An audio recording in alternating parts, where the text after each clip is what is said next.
At 2:14 in the morning, Marcus Ellis signed in. That should have been impossible. Marcus had left the company 91 days earlier. His badge had stopped working. His laptop went back to IT. HR closed the file. His manager posted the goodbye message in Teams, but the tenant did not know the story was over. At 2:17, the same account opened the finance dashboard. At 2:23, it changed a firewall rule. Nobody panicked at first. The alert looked boring. One user, one sign-in, one familiar name. That was the problem. The company had removed the employee. It had not removed the identity. The first clue was not a red screen. It was a line in a log. Marcus.Ellis at company.com. Sign in successful. 2:14 a.m. Finance saw a payroll export and assumed it was an automated report. Network operations saw a firewall change and assumed it belonged to the migration team. Security saw a familiar account and assumed Marcus had been moved to a vendor role. Every team had a small explanation. None of those explanations were true. The scary part was not that the attacker was clever. The scary part was that the environment agreed with them. Let's pause the story here, because this is the part that matters in real cloud security work. A stale account is not scary because the password is old. It is scary because the account may still be connected to decisions the business forgot it made. A cloud identity is not just a username and password. It can include MFA methods, trusted devices, group memberships, role assignments, app assignments, refresh tokens, API tokens, active sessions, conditional access exclusions, and temporary policy exceptions. If offboarding only disables one piece, the rest of the identity can still create risk. That is the first lesson.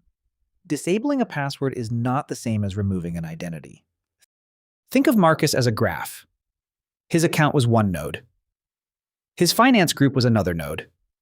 His old admin role was another. His MFA exception, his SaaS reporting access, his refresh token, and his trusted device history were all separate pieces of the same identity picture. That is why ghost accounts survive. They hide in the connections. Maybe the HR record is closed, but the finance SaaS app was never connected to the identity provider. Maybe the account is disabled, but an active session was never revoked. Maybe the role was temporary, but nobody put an expiration date on it. When those pieces are not managed together, a former employee can become a bundle of leftover trust. Most companies do not fail offboarding because nobody cares. They fail because access is spread across too many places. HR has one system. IT has another. Finance has a SaaS portal. Engineering has cloud subscriptions. Sales has a CRM. Operations may have a legacy admin console that only 2 people understand. Contractors get added quickly because the work is urgent. Then they stay around because removing them is annoying and nobody owns the last step. The dangerous word is temporary. Temporary MFA bypass, temporary admin rights, temporary guest access, temporary exception for a weekend migration. Temporary is fine when it expires. Temporary is dangerous when it becomes furniture. In Marcus's case, one weekend exception lasted 428 days. Attackers do not always need a new door. Sometimes they find an old key. A brand new global admin account looks suspicious. A former employee account with familiar access looks like leftover business. It may already be approved for the apps the attacker wants. It may already be in trusted groups. It may have old tokens. It may be ignored by people who assume the account belongs to a project, a vendor, a service, or a migration. Nobody remembers. Boring access is useful access, and the scariest account in your tenant is not always the one with the biggest title. Sometimes it is the one nobody owns. So how do you kill the ghost? Start with lifecycle management.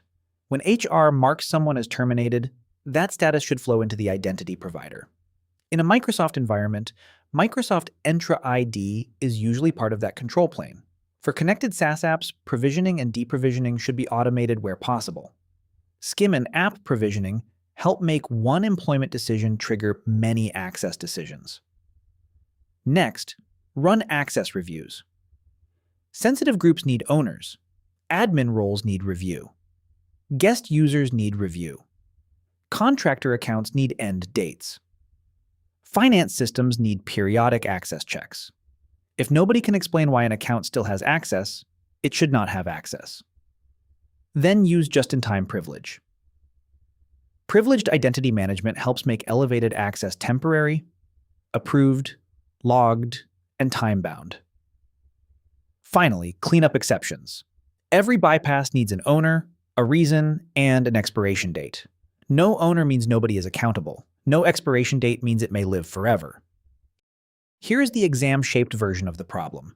A contractor leaves the organization. 3 months later, the contractor's account is used to access a finance application. The account was disabled in the HR system, but it remained active in several SaaS applications. What control would best reduce this risk? A. Require longer passwords for all users. B. Use centralized identity provisioning and automated deprovisioning. C. Increase cloud storage retention. D. Disable audit logging for inactive users. The answer is B. Longer passwords do not remove access after someone leaves. More retention does not fix the live account. Disabling audit logging makes the problem worse. The issue is lifecycle failure. Identity changes need to flow into connected applications, and review processes need to catch what automation misses. One more. A user needs elevated permissions for a weekend migration. 6 months later, the same elevated role is still assigned. The best fix is just-in-time privileged access with approval and expiration. That addresses standing privilege. For a real environment, the checklist is simple, but it has to be owned. When someone leaves, check the account. Check the groups. Check the apps. Check the roles.